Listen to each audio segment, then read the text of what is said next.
Afternoon students. आज हम पढ़ेंगे 5th क्लास का इंग्लिश। आपका 4th चैप्टर था 3 ट्रूथ ऑफ लाइफ। तो इसका हमने आधा जो पार्ट था वो समझ लिया था, बाकी का आधा आज हम एक्सप्लेन करेंगे। चलिए देखिए।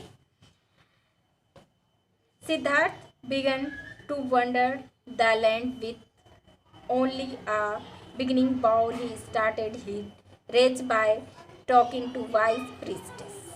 क्या हुआ, सिद्धार्थ जब अपना घर छोड़कर आ गए तो उन्होंने क्या किया, एक जगह से दूसरी जगह वो हाथ में कटोरा लेके भीख मांगते और इधर से उधर भटकते रहते। उन्होंने बहुत सारे जो बुद्धिमान पुजारी थे उनसे भी बात करी, मगर जो वो पुजारी लोग थे वो पुजारी अपनी कंफर्ट और अपनी दौलत की वजह से, ताकि वो उनसे छीन नहीं जाए, इसलिए वो किसी ने भी सिद्धार्थ की बातों का ठीक से जवाब नहीं दिया।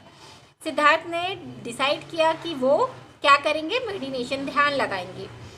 सो he walked to a large banyan tree. तब वो एक बहुत बड़े पेड़ के नीचे गए और वहाँ बैठ गए उसकी छाया में।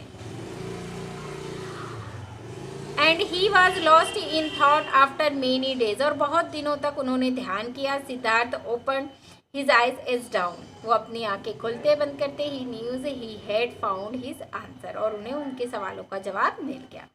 Siddharth decided to teach the people what he had learn. Siddhartha ने डिसाइड किया कि वो लोगों को सिखाएंगे कि उन्होंने क्या सीखा। उन्होंने कहा कि nothing last for ever, all of us will grow old and die. मतलब सारी चीज़ पैदा होती है, ग्रो होती है, फिर बूढ़ी होती है और फिर मर जाती। कोई भी चीज़ पूरे टाइम तक नहीं रहती है। Do not give too much important to the material things like. कोई भी चीज़ इम्पॉर्टेंट नहीं है जिन्हें ज़्यादा हम सभी लोग इम्पोर्टेंस देते हैं, जैसे कि पैसा हुआ, यूथ, जवानी और खूबसूरती। ये सब चीज़ें कुछ भी इम्पॉर्टेंट नहीं रखती। ये सारी चीज़ें एक टाइम के बाद चली जाती है। डू नॉट हर्ट और किल पीपल और एनिमल्स। मतलब किसी भी इंसान को या जानवर को ना ही हर्ट करना चाहिए, ना ही उन्हें मारना चाहिए। Abandon the caste system of dividing people into group. और ये भी मतलब जो कास्ट, लोग जाति के आधार पे लोगों को जो बांट देते हैं वो भी छोड़ देना चाहिए। डू नॉट फॉलो किसी का भी someone blindly just because he और she is popular. Life your life with honesty. मतलब किसी भी इंसान को आप, वो प्रसिद्ध है, फेमस है, इसलिए आँख बंद करके उसके पीछे नहीं चलना चाहिए, उसका भरोसा नहीं करना चाहिए और अपनी जो ज़िंदगी है हमेशा ईमानदारी से गुजारना चाहिए।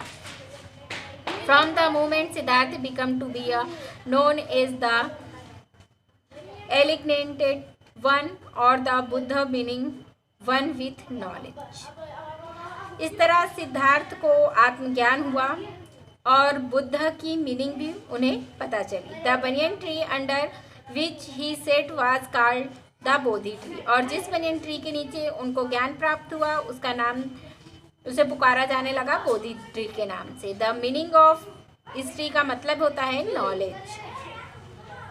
For 45 years the Buddha traveled to many places। 45 साल तक जो बुद्ध हैं वो बहुत सारी जगहों पर गए, लोगों को टीच किया, अपनी जो शिक्षा थी दी उन्होंने, लोगों ने उन्हें ज्वाइन किया और उनके साथ बहुत सारे लोग जुड़ते चले गए। His son Rahul also joined him. Rahul ने भी, उनका जो बेटा था उसने भी उन्हें ज्वाइन किया और जो बुद्ध का जो मैसेज था उसे सारे जगह में, कई देशों में फैलाया। When the Buddha died at the age of 80। जब बुद्ध 80 साल की उम्र में उनकी डेथ हो गई, he had gathered many followers about him। जब तक उनके बहुत सारे उनके मानने वाले, उनके अनुयायी हो गए थे। His follower decided to write down what he had taught him। उनके जो फॉलोअर्स थे, उनके जो अनुयायी थे, उन्होंने ये डिसाइड किया कि उन्होंने जो भी हमें सिखाया है इतने सालों में उसे हम लिखेंगे। तो इसलिए उन लोगों ने क्या किया, उसे लिखा। उनके जो भी उपदेश थे उनके सारे उपदेशों को लिखा गया और जो इसका कलेक्शन था वो कहलाया त्रिपिटिका। और इसका मीनिंग होता है 3 basket. The Tripitaka was first written on palm leave and were collected in baskets. जो त्रिपिटिका थी, शुरू में उसे पाम लीफ के ऊपर, पत्तियों के ऊपर लिखा गया पाम की, उसके बाद उसे को एक बास्केट में कलेक्ट करके रखा गया। Today Buddha's teaching are followers by millions of people all over the world. आज बुद्ध को मानने वाले मिलियंस में लोग हैं पूरी दुनिया में। बुद्धिज्म है वो एक धर्म बन चुका है जो कि बुद्ध की सिखाई हुई बातों के मानता है। इस तरह मैंने आपको ये चैप्टर एक्सप्लेन कर दिया। ये चैप्टर आप अच्छी तरह से रीड कर लीजिएगा।